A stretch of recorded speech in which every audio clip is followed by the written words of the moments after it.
ويوم الجمعة له فضله وله بركته. ففي يوم الجمعة ولد آدم عليه السلام، وفيه أدخل الجنة، وفيه هبط إلى الأرض، وفيه تقوم الساعة، وفيه ساعة لا يوافقها عبد مسلم يسأل شيئا إلا أعطاه الله إياه، ما لم يسأل إثم أو قطيعة رحم.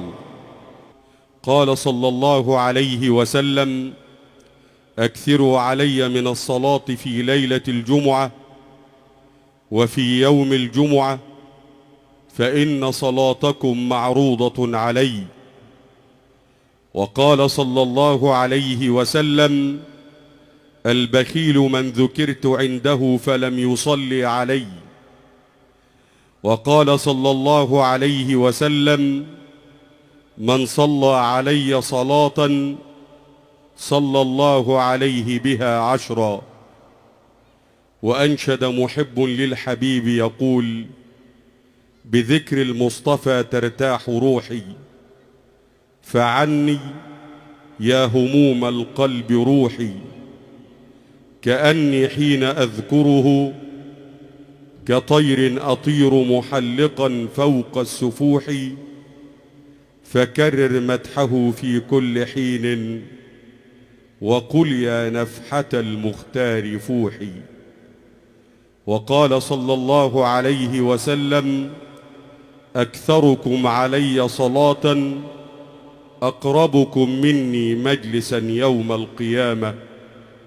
وأنشد محب للصلاة على الحبيب يقول: قل للفؤاد وقد تمادى غمه، ما لي أراك مسهدا مهموما، أوما علمت بأن ربك قائل: صلوا عليه وسلموا تسليما، فبها يفرج كل كرب كادح، وتكون ذخرا للمعاد عظيما. يا أيها الراجون منه شفاعة، صلوا عليه وسلموا تسليما.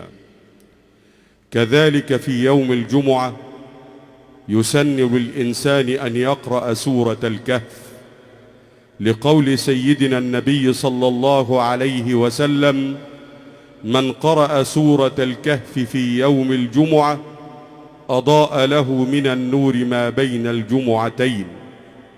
وفي يوم الجمعة يستحب للإنسان أن يلبس أحسن الثياب، لقول الرسول صلى الله عليه وسلم: ما على أحدكم لو اشترى ثوبين نظيفين جعل أحدهما للجمعة.